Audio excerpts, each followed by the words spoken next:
తమిళ star hero Thalapathy Vijay నటిస్తున్న the greatest of all time the GOAT ఈ greatest of all time మూవీలో విజయకాంత్ అతిథి పాత్రలో కనిపించబోతున్నాడని చెన్నై సినీ వర్గాలు చెప్తున్నాయి. అదెలా సాధ్యమో మీరే చూడండి.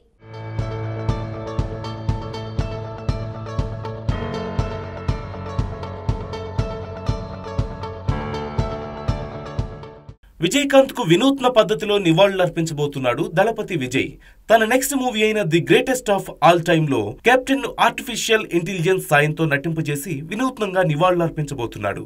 ఈ గ్రేటెస్ట్ ఆఫ్ ఆల్ టైమ్ మూవీలో విజయకాంత్ అతిథి పాత్రలో కనిపించబోతున్నాడని, దీనికోసం ఏఐ టెక్నాలజీని మేకర్స్ వాడుతున్నట్లుగా ఇండస్ట్రీలో స్ట్రాంగ్ బజ్ వినిపిస్తోంది.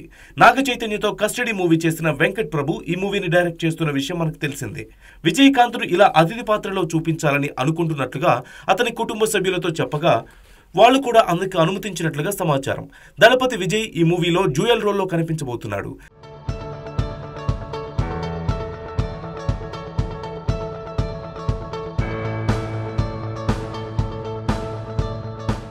విజయ్ యంగ్ గా కనిపించే సీన్లలో విజయకాంత్ ఏఐ పాత్ర ఉండనున్నట్లుగా తెలుస్తోంది. ఇప్పటికే విజయ్ ని 18 ఏళ్ల వయసులో ఉన్న వ్యక్తిగా చూపించడానికి మూవీ టీమ్ డిఏజింగ్ టెక్నాలజీని వాడుతోంది. ఈ మూవీలో విఎఫ్ఎక్స్ కోసమే భారీగా ఖర్చు పెడుతున్నట్లుగా తెలుస్తోంది.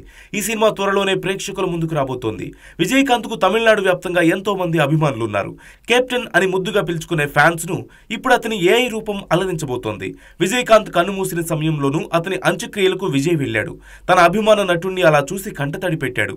ఇప్పుడు ఇలా తన నెక్స్ట్ మూవీలో అతని రూపాన్ని ఆవిష్కరించి నివాళులర్పించాలని నిర్ణయించుకున్నాడు విజయ్. టైటిల్ తో the greatest of all time కు సూపర్ క్రేజ్ వచ్చింది. ఫస్ట్ లుక్ కూడా ఆకట్టుకుంది. ఈ మూవీలో డ్యూయల్ రోల్ చేస్తున్నాడు విజయ్.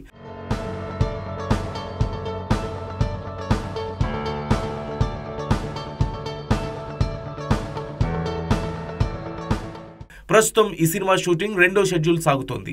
ఈ తరుణంలో ఈ చిత్ర ఓటీటీ హక్కుల ఒప్పందం జరిగినట్లుగా సమాచారం బయటకొచ్చింది.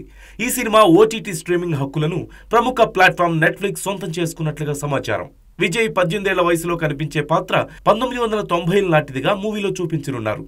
ఆ సమయంలోనే విజయకాంత్ పాత్రను చూపించబోతున్నట్లుగా సమాచారం. ఈ బజ్ అభిమానులను ఎంతో ఆనందానికి గురి చేస్తోంది. నిజంగా ఇది ఒక గొప్ప నివాళి అవుతుందంటూ వాళ్ళు అంటున్నారు.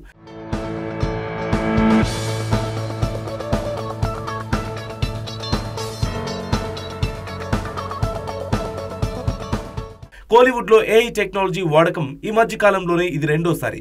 ఈ మధ్య మ్యూజిక్ డైరెక్టర్ ఏఆర్ రెహమాన్ కూడా లాల్ సలాం సినిమా కోసం 2 దివంగత సింగర్లతో పాడించిన విషయం మనకు తెలిసిందే. బంబా బాక్యా, హమీద్ల గళాలను రెహమాన్ ఏఐ సాయంతో రీక్రియేట్ చేశాడు. దీనికోసం వాళ్ళ కుటుంబాల అనుమతి తీసుకుని వాళ్లకు తగిన రెమ్యూనరేషన్ కూడా ఇచ్చినట్లుగా చెప్పాడు.